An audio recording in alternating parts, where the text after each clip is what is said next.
Hi friends ಹಾಗೂ ಎಲ್ಲ ನನ್ನ ಕುಟುಂಬದವರೇ, ನಮಸ್ತೆ ಎಲ್ಲರಿಗೂ. ಹೇಗಿದ್ದೀರಿ ಎಲ್ಲರೂ? ನಾನಂತೂ ಸೂಪರ್ ಆಗಿದ್ದೀನಿ. ನಂತರ ನೀವು ಕೂಡ ಸೂಪರ್ ಆಗಿದ್ದೀರಿ, ಇರ್ತೀರಿ ಅನ್ನೋದೇ ನನ್ನ ಭಾವನೆ. ಬನ್ನಿ ಇವತ್ತೊಂದು ಸ್ಪೆಷಲ್ ಬೆಳಗಿನ ಬ್ರೇಕ್ಫಾಸ್ಟ್ ಮಾಡೋಣ, ಬೆಳಗಿನ ತಿಂಡಿ ಮಾಡೋಣ. ಸಂಜೆಗೂ ಮಾಡ್ಕೊಳ್ಬೋದು, ನೀವು ಯಾವ ಹೊತ್ತಿಗೂ ಮಾಡ್ಕೊಳ್ಬೋದು, ಮಕ್ಕಳು ಶಾಲೆಯಿಂದ ಬಂದಮೇಲೂ ಮಾಡ್ಕೊಳ್ಬೋದು. ಆದರೆ ಬೆಳಿಗ್ಗೆ ತಿಂಡಿಗೆ ತುಂಬ ಚೆನ್ನಾಗಿರುತ್ತೆ. ಏನಪ್ಪ ಇದು ಅಂತ ಯೋಚನೆ ಮಾಡ್ತಿರ್ಬೋದು ನೀವು. ಸಿಂಪಲ್ ಆಗಿರೋ ತಿಂಡಿನೇ. ಉಪ್ಪಿಟ್ಟಂತೂ ಎಲ್ಲರೂ ಮಾಡ್ತೀರಿ ಅಲ್ವಾ? ರವೆಯಲ್ಲಿ ಉಪ್ಪಿಟ್ಟು ಮಾಡುವಂಥದ್ದು ಸುಲಭದ ತಿಂಡಿ, ರುಚಿಕರವಾದ ತಿಂಡಿ. ಹಾಗೆ ಇವತ್ತು ನಾವು ರವೆಯಲ್ಲಿ ರೊಟ್ಟಿ ಮಾಡೋಣ. ಆ ರೊಟ್ಟಿ ಜೊತೆಗೆ ಅಡಿಗೆ ಮನೆಯಲ್ಲಿ ಪ್ರತಿಯೊಂದು ಹೆಂಗಸಿಗೂ ತುಂಬ ಯೂಸ್ ಆಗುವಂತಹ ಎರಡು ಐಟಮನ್ನು ನಾನು ತೋರಿಸ್ತೀನಿ ನಿಮಗೆ. ಬನ್ನಿ, ಏನೇನು ಇರ್ಬೋದದು ಅದೆಲ್ಲರೂ ನಿಮ್ಗೆ ಹೇಳ್ತೀನಿ. ಬನ್ನಿ.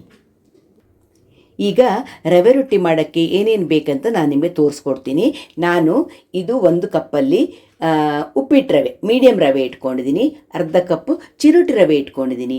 ಇಲ್ಲ ಅಂದವರು ಬರೀ ಉಪ್ಪಿಟ್ಟು ರವೆಲ್ಲೂ ಮಾಡ್ಬೋದು, ಬರೀ ಚಿರೋಟಿ ರವೆಲ್ಲೂ ಮಾಡ್ಬೋದು, ನಿಮ್ಮ ಇಷ್ಟ. ಇಷ್ಟು ಕ್ಯಾರೆಟ್ ಪೀಸ್ ಇಟ್ಕೊಂಡಿದ್ದೇನೆ, ಇಷ್ಟು ಕ್ಯಾಪ್ಸಿಕಮ್ ಇಟ್ಕೊಂಡಿದ್ದೇನೆ, ಹಸಿಮೆಣಸಿನ್ಕಾಯಿ ಇಟ್ಕೊಂಡಿದ್ದೇನೆ, ಶುಂಠಿ, ಕರಿಬೇವು, ಕೊತ್ತಂಬರಿ ಸೊಪ್ಪಲ್ಲಿ ಇಟ್ಕೊಂಡಿದ್ದೀನಿ. ಬೇಕಾದವರು ಈರುಳ್ಳಿನೂ ಆ್ಯಡ್ ಮಾಡ್ಬೋದು. ಇಲ್ಲ ನಿಮಗೆ ಬೇರೆ ಏನೇನು ತರಕಾರಿ ಬೇಕೋ ಬೀನ್ಸನ್ನು ಸಣ್ಣ ಹೆಚ್ಚಿ ಹಾಕ್ಕೊಳ್ಬೋದು, ನಿಮ್ಮ ಇಷ್ಟ. ನಾನು ಇಷ್ಟೇ ಕ್ಯಾರೆಟ್ ಮತ್ತು ಕ್ಯಾಪ್ಸಿಕಮ್ ಹಾಕ್ತಾ ಇದ್ದೇನೆ. ನಾನು 2 ತುಂಬ ಇಂಪಾರ್ಟೆಂಟ್ ಹೆಂಗಸರಿಗೆ ಯೂಸ್ ಆಗುವಂತಹ ಅಡುಗೆ ಮನೆಯಲ್ಲಿರುವಂತಹ 2 ವಸ್ತುಗಳನ್ನು ತೋರಿಸ್ತೇನೆ ಅಂತ ಹೇಳಿದ್ನಲ್ಲ. ಬನ್ನಿ ನೋಡೋಣ. ನೋಡಿ ಫ್ರೆಂಡ್ಸ್, ಮೊದಲನೇದು ಈ ಕೆಟಲ್ ಒಳಗಡೆ ನಾನು ನೀರು ಹಾಕಿದ್ದೀನಿ. ಈಗ ರವೆ ಬೇಯೋಕ್ಕೆ ನನಗೆ ಬಿಸಿನೀರು ಬೇಕಲ್ವಾ, ಹಾಗಾಗಿ ನಾನು ನೀರು ಹಾಕಿದ್ದೇನೆ. ಈಗ ಇದನ್ನು ನಾನು ಆನ್ ಮಾಡ್ತೇನೆ. ನೋಡಿ, ಇದರಲ್ಲಿ ನನಗೆ ರವೆ ರೊಟ್ಟಿ ಮಾಡೋಕ್ಕೆ ಬಿಸಿ ನೀರು ರೆಡಿ ಆಗ್ತಾ ಇದೆ. ಹಾಗೆ ತರಕಾರಿಗಳನ್ನು ನಾನು ತುರ್ಕೊಳ್ಬೇಕಿತ್ತು. ಗ್ರೇಟ್ ಮಾಡೋಕ್ಕೆ ತುಂಬ ಉಪಯೋಗ ಆಗುವಂಥದ್ದು ಇದು ಚಾಪರ್. ತುಂಬ ಹೆಲ್ಪ್ಫುಲ್ ಫ್ರೆಂಡ್ಸ್ ಅದೆರಡು. ನಾನು ಈ ಚಾಪರನ್ನು 4-5 ವರ್ಷದಿಂದ ಯೂಸ್ ಮಾಡ್ತಾ ಇದ್ದೇನೆ. ತುಂಬ ಹೆಲ್ಪ್ ಆಗುತ್ತೆ. ನಾನೀಗ ಕ್ಯಾಪ್ಸಿಕಮ್ ಮತ್ತು ಕ್ಯಾರೆಟನ್ನು ಅದರಲ್ಲಿ ಹೇಗೆ ನಾನು ಚಾಪ್ ಮಾಡ್ತೇನೆ ಅದನ್ನು ನಿಮಗೆ ತೋರಿಸ್ತೇನೆ. ಅಷ್ಟೊತ್ತಿಗೆ ನೀರು ಬಿಸಿ ಆಗ್ತಾ ಇರುತ್ತೆ ಅಲ್ಲಿ. ಈ ಚಾಪರಿಗೆ ಇದೊಂದು ಪಾರ್ಟ್ ಇರುತ್ತೆ, ಇದು ಮುಚ್ಚಳ ಅದರದ್ದು. ನಾನು ಪಾರ್ಟ್ಸ್ ತೋರಿಸ್ತಾ ಇದ್ದೀನಿ ನಿಮಗೆ. ಇದು ಬ್ಲೇಡ್ ಅದರದ್ದು, ನೋಡಿ ಬ್ಲೇಡ್. ಹಾಗೆ ಒಂದು ಜಾರು, ಅಡಿಗಡೆ ಒಂದು ವಾಷರ್ ಇರುತ್ತೆ, ಆಯಿತಾ? ಈ ಜಾರು, ಇದಕ್ಕೆ ನಾನು ವಾಷರಿಗೆ ಕೂರಿಸಿ ಬ್ಲೇಡ್ ಹೀಗೆ ಇಟ್ಟರೆ ಆಯ್ತು, ಅಷ್ಟೇ. ಹೀಗಿಟ್ಟರಾಯ್ತು. ಈಗ ನಾನು ಕ್ಯಾರೆಟ್ ಪೀಸ್ ಹಾಕ್ತೀನಿ ಇದಕ್ಕೆ, ಹಾಗೂ 3 ಹಸಿಮೆಣಸಿನ್ಕಾಯಿ ಹಾಕ್ತಾ ಇದ್ದೇನೆ. ಈಗ ಮುಚ್ಚಳನ ಹೀಗೆ ಮುಚ್ಚದೆ ನಾನು ಈ ಮೇಲ್ಗಡೆದು ಇಟ್ಟೆ ಅಲ್ವಾ, ಇದನ್ನು ಇಟ್ಕೊಂಡ್ಬಿಟ್ಟು 2 ಸ್ಪೀಡ್ ಇರುತ್ತೆ.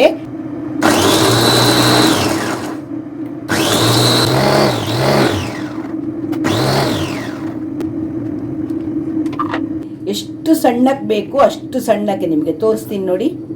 ನೋಡಿ, ಕೋಸಂಬರಿ ಮಾಡೋಕ್ಕೆ ಎಲ್ಲದಕ್ಕೂ ತುಂಬ ಯೂಸ್ ಆಗುತ್ತೆ ಇದು.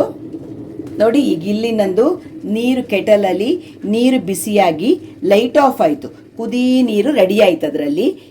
ಈಗ ನಾನು ಇದಕ್ಕೆ ಕ್ಯಾಪ್ಸಿಕಮ್ ಹಾಕ್ತಾ ಇದ್ದೀನಿ. ನೋಡಿ, ಕ್ಯಾಪ್ಸಿಕಮ್ ಪೀಸ್ ಮಾಡಿ ಇಟ್ಕೊಂಡಿದ್ದೀನಲ್ಲ, ಕ್ಯಾಪ್ಸಿಕಮ್ ಹಾಕಿದೆ. ಹಾಗೆಯೇ ನಿಮ್ಗೆ ಯಾವ್ಯಾವ ತರಕಾರಿ ಹಾಕಬೇಕು ನೋಡಿ. ಕೊತ್ತಂಬರಿ ಸೊಪ್ಪನ್ನು ಇದಕ್ಕೆ ನಾನು ಇರಿಸ್ತಾ ಇದ್ದೇನೆ. ಹಾಗೆ ನೀವು ಶುಂಠಿ, ಕರಿಬೇವು ಎಲ್ಲನೂ ಇದಕ್ಕೆ ಹಾಕಿ ಬಿಟ್ಟರೆ ಎಲ್ಲವೂ ಸಣ್ಣಕ್ಕೆ ಚಾಪ್ ಆಗಿ ಬಿಡುತ್ತೆ. ನೋಡಿ, ಈಗ ನಾನು ಹಾಕಿದೆ.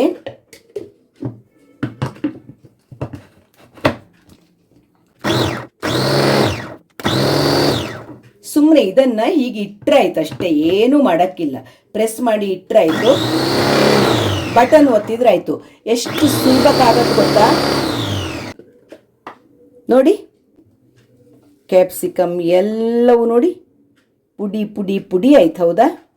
ಎಷ್ಟು ಚೆನ್ನಾಗಿ ಪುಡಿ ಆಗುತ್ತೆ ನೋಡಿ. ಇಲ್ಲಿ ಎಲ್ಲ ಪುಡಿ ಆಯಿತು. ಇನ್ನು ಒಂದು ಸಲ ನಾನು ಗರ್ರ ಮಾಡಿಸಿಬಿಟ್ಟು ತೆಗಿತೀನಿ.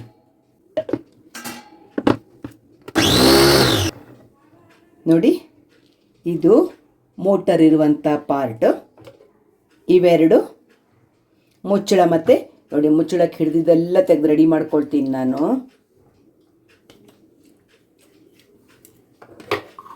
ಬ್ಲೇಡ್ ವಾಶ್ ಮಾಡೋಕ್ಕೂ ತುಂಬ ಸುಲಭ. ಇವೆರಡು ಇದ್ದರೆ ನಿಮಗೆ ತರಕಾರಿ ಪಲ್ಯ ಮಾಡೋಕ್ಕೆ, ಸಲಾಡ್ ಮಾಡೋಕ್ಕೆ, ಮೊಸರು ಬಜ್ಜಿ ಮಾಡೋಕ್ಕೆ, ಸೌತೆಕಾಯಿ ಮೊಸರು ಬಜ್ಜಿಗೆ ಕಟ್ ಮಾಡೋಕ್ಕೆ, ಕ್ಯಾರೆಟ್ ಮೊಸರು ಬಜ್ಜಿ, ಬೀಟ್ರೂಟು ಎಲ್ಲದಕ್ಕೂ ತುಂಬ ಹೆಲ್ಪ್ಫುಲ್ ಫ್ರೆಂಡ್ಸ್. ಇದು ತುಂಬ ದೊಡ್ಡ ಕ್ವಾಂಟಿಟಿಯಲ್ಲೂ ನೀವು ಮಾಡ್ಕೊಳ್ಬೋದು. ನೋಡಿ ಎಷ್ಟು ದೊಡ್ಡ ಜಾರ್ ಇದೆ. ಆನ್ಲೈನ್ನಲ್ಲೇ ತರಿಸಿರುವಂಥದ್ದು. ನನಗೆ ಲಿಂಕ್ ಸಿಕ್ಕಿದರೆ ನಾನು ನಿಮಗೆ ಡಿಸ್ಕ್ರಿಪ್ಷನ್ನಲ್ಲಿ ಅದರ ಲಿಂಕನ್ನು ಕೊಟ್ಟಿರ್ತೀನಿ. ಈಗ ನಾನು ಬಾಣಲೆಗೆ ರವೆ ಹಾಕಿದೆ, ಗ್ಯಾಸ್ ಹಚ್ತೀನಿ. ಚೂರು ರವೆನ ಬೆಚ್ಚಗೆ ಮಾಡ್ಕೊಳ್ತೀನಿ ಅಷ್ಟೆ, ಜಾಸ್ತಿ ಏನಿಲ್ಲ. ಒಂದೂವರೆ ನಿಮಿಷ ಬೆಚ್ಚಗೆ ಮಾಡ್ಕೊಳ್ತೀನಿ ರವೆನ. ರವೆ ಚೂರು ಬೆಚ್ಚಗಾಯಿತು.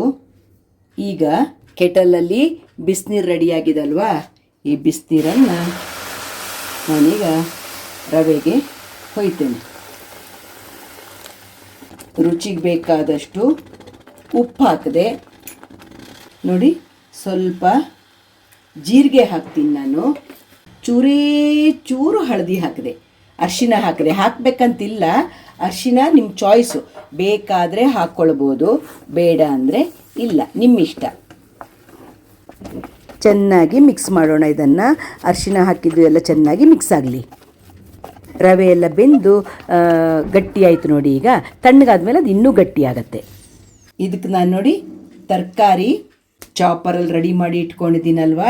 ಈಗ ನಾನು ಕ್ಯಾರೆಟು, ಕ್ಯಾಪ್ಸಿಕಮ್ಮು ಎಲ್ಲ ಚಾಪ್ ಮಾಡಿ ಇಟ್ಕೊಂಡಿದ್ದನ್ನು ಈಗ ಸೇರಿಸಿದೆ ಇದಕ್ಕೆ. ಹಾಗೆಯೇ ಗ್ಯಾಸು ಆಫ್ ಮಾಡಿದೆ.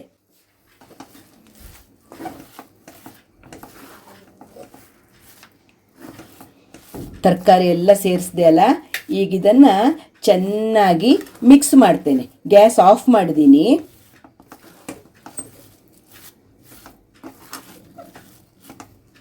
ಈಗ ಇದನ್ನು ತಣ್ಣಗಾಗಕ್ಕೆ ಬಿಡೋಣ ನಾವು. ತಣ್ಣಗಾದ ತಕ್ಷಣ ನಾನು ನಿಮಗೆ ಸೂಪರ್ ಆಗಿರೋ ರೊಟ್ಟಿ ಮಾಡಿ ತೋರಿಸ್ತೀನಿ ಇದರಲ್ಲಿ. ನೋಡಿ, ಈಗ ಪೂರ್ತಿ ತಣ್ಣಗಾಗಲಿಲ್ಲ, ಮುಟ್ಟುವಷ್ಟು ತಣ್ಣಗಾಗಿದೆ. ನಾನೇನು ಮಾಡ್ತೀನಿ ಅಂದರೆ ಕೈಗೊಂಚೂರು ಎಣ್ಣೆ ಟಚ್ ಮಾಡಿಕೊಂಡೆ ಈ ಥರ ರೊಟ್ಟಿ ಮಾಡುವಂಥ ಶೀಟ್ ಇರುತ್ತಲ್ವಾ, ಇದನ್ನು ಎಣ್ಣೆ ಹಚ್ಚಿ ಲೈಟಾಗಿ ಎಣ್ಣೆ ಸವರಿ ರೆಡಿ ಮಾಡಿ ಇಟ್ಕೊಂಡಿದ್ದೇನೆ. ಈಗ ನಿಮಗೆ ಯಾವ ಸೈಜಿನ ರೊಟ್ಟಿ ಬೇಕು, ಅಷ್ಟು ಚಿಕ್ಕದು ಮಾಡ್ತೀರಂದರೆ ಚಿಕ್ಕ ಉಂಡೆ ತಗೊಳ್ಳಿ, ದೊಡ್ಡದು ಮಾಡ್ತೀರಂದರೆ ದೊಡ್ಡ ಉಂಡೆ ತಗೊಳ್ಳಿ. ನೋಡಿ, ನಾನೀಗ ಒಂದು ಉಂಡೆ ತಗೊಂಡೆ, ಇಲ್ಲಿ ಇಟ್ಟೆ. ಇನ್ನೊಂದು ರೊಟ್ಟಿ ಶೀಟನ್ನು ಅದಕ್ಕೆ ಮುಚ್ಚಿದೆ. ನಿಮ್ಮ ಹತ್ರ ಚಪಾತಿ ಪ್ರೆಸ್ ಇದ್ದರೆ ಅದರಲ್ಲೂ ಒತ್ತಬೋದು ನೀವು. ನಾನು ನೋಡಿ, ದೋಸೆ ತವ ಇದೆಯಲ್ಲ, ಈ ಥರ ಕಬ್ಬಿಣದ್ದು ದೋಸೆ ತವ ಇರುತ್ತಲ್ಲ, ಭಾರ ಇರುತ್ತಲ್ಲ, ನಂದು ಮೆಥಡ್ ಯಾವಾಗಲೂ ಈ ಥರ ಈಸಿ ಮೆಥಡ್ಸ್. ಇದ್ರ ಮೇಲೆ ನಾನು ಅದನ್ನಿಟ್ಟು ಹೀಗೆ ಪ್ರೆಸ್ ಮಾಡ್ತೀನಿ. ನೋಡಿ, ಪ್ರೆಸ್ ಮಾಡಿದೆ, ನೋಡಿದ್ರಾ? ಈಗ ನೋಡಿ, ಸೂಪರ್ ಆಗಿರೋ ರೊಟ್ಟಿ ರೆಡಿ ಆಯಿತು. ಈಗ ನಾನೇನು ಮಾಡ್ತೀನಿ, ಗ್ಯಾಸ್ ಹಚ್ಚಿಬಿಟ್ಟು ತವ ಇಟ್ಟೆ. ಗ್ಯಾಸ್ ಮೇಲೆ ಗ್ಯಾಸ್ ಹಚ್ಚಿದೆ, ತವ ಬಿಸಿ ಆಗಲಿ. ತವ ಬಿಸಿ ಆಗುವಾಗ ಈಗ ಇನ್ನೊಂದು ರೊಟ್ಟಿ ಮಾಡ್ಕೊಳ್ತೇನೆ. ಉಂಡೆ ತಗೊಂಡು ರೊಟ್ಟಿ ಶೀಟ್ ಮೇಲೆ ಇಟ್ಟು ಕವರ್ ಮಾಡಿ ಪ್ರೆಸ್ ಮಾಡಿ ಬಿಟ್ಟರೆ ರೊಟ್ಟಿ ರೆಡಿ. ತವದ ಮೇಲೆ ಹಾಕಿದರೆ ಬೇಯಿಸಿಬಿಟ್ರೆ ಸೂಪರ್. ಈ ರೊಟ್ಟಿ ಹಿಟ್ಟಿಗೆ ನೀವು ಕೆಂಪು ಮೆಣಸಿನ ಪುಡಿನೂ ಸೇರಿಸ್ಬೋದು, ನಿಮ್ಮ ಇಷ್ಟ. ಒಂಚೂರು ಗರಂ ಮಸಾಲೆ ಸೇರಿಸ್ಬೋದು, ಮಸಾಲೆಗಳನ್ನು ಹಾಕ್ಬೋದು, ತುಂಬ ರುಚಿಯಾಗಿರುತ್ತೆ. ಹಸಿಮೆಣಸಿನ್ಕಾಯಿ ಅಷ್ಟೇ ನಾನು ಚಾಪರಿಗೆ ಹಾಕ್ತಾ ನಿಮಗೆ ತೋರಿಸ್ದೆ ಅಲ್ವಾ, ಅಷ್ಟೇ ಹಾಕಿರೋದು ನಾನು ಖಾರ. ನಿಮ್ಮ ರುಚಿಗೆ ತಕ್ಕನಾಗಿ ಈರುಳ್ಳಿ ಹಾಕ್ಕೊಳ್ಬೋದು, ಬೆಳ್ಳುಳ್ಳಿ ಸಣ್ಣ ಕಟ್ ಮಾಡಿ ಹಾಕ್ಕೊಳ್ಬೋದು, ಮೂಲಂಗಿ ಹಾಕ್ಕೊಳ್ಬೋದು, ಸೌತೆಕಾಯಿ ಸೇರಿಸ್ಬೋದು, ಯಾವುದು ಬೇಕಿದ್ರೆ ನೀವು ಆ್ಯಡ್ ಮಾಡ್ಕೊಳ್ಬೋದು. ತುಂಬ ರುಚಿಯಾಗಿರುತ್ತೆ. ರುಚಿಯಾಗಿ ವೆರೈಟಿ ಚಟ್ನಿ ಮಾಡಿಕೊಂಡು ಸವೀರಿ, ಸೂಪರ್ ಆಗಿರುತ್ತೆ. ಬನ್ನಿ, ಈಗ ತವ ಕಾಯ್ತಾ ಇದೆ, ರೊಟ್ಟಿ ಸುಡೋಣ ನಾವು. ಬನ್ನಿ, ಈಗ ತವ ಕಾಯಿತು. ನಾನು ರೊಟ್ಟಿನ ತವದ ಮೇಲೆ ಹಾಕಿದೆ. ಹಾಕಿ 1 ಸೆಕೆಂಡ್ ಬಿಟ್ಟು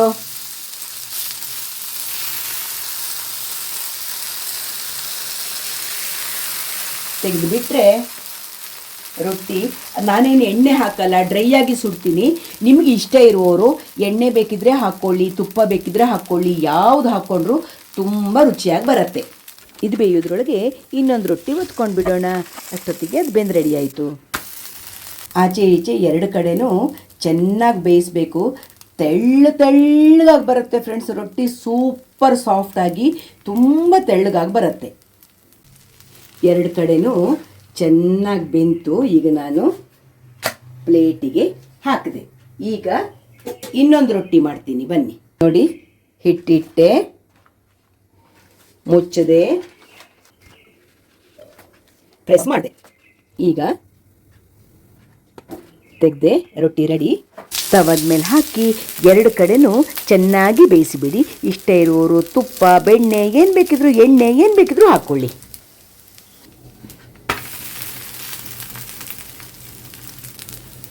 ಚೆನ್ನಾಗಿ ರೊಟ್ಟಿ ರೆಡಿ ಆಗ್ತಾ ಇದೆ. ಈ ಕಡೆ ನಾನು ಪ್ಲೇಟಿಗೆ ಅವಕಾಯಿ, ಉಪ್ಪಿನಕಾಯಿ ಹಾಗೂ ಮೊಸರು ಹಾಕಿ ಯಜಮಾನ್ರಿಗೆ ತಿಂಡಿ ಕೊಡೋಕ್ಕೆ ರೆಡಿ ಮಾಡಿ ಇಟ್ಟಿದ್ದೀನಿ. ಈ ರೊಟ್ಟಿ ಆದ ತಕ್ಷಣ ಬಿಸಿ ಬಿಸಿ ರೊಟ್ಟಿ ಹಾಕಿ ನಾನು ಕೊಡ್ತೀನಿ, ಅವ್ರಿಗೆ ಕೊಡ್ತಾ ಹೋಗ್ತೀನಿ, ಆಮೇಲೆ ನಾನು ತಗೊಳ್ತೀನಿ. ನೋಡಿ ಫ್ರೆಂಡ್ಸ್, ರೊಟ್ಟಿ ಮಾಡಿ ಪ್ಲೇಟಿಗೆ ಹಾಕಿದೆ. ಬಳಕತ್ತೆ ಅಂತಾರಲ್ಲ, ಆ ಥರ ಬಳಕ್ತಿರುತ್ತೆ. ಅಷ್ಟು ಸಾಫ್ಟಾಗಿರುತ್ತೆ. ಬಾಕ್ಸಿಗೂ ತುಂಬ ರುಚಿಯಾಗಿರುತ್ತೆ.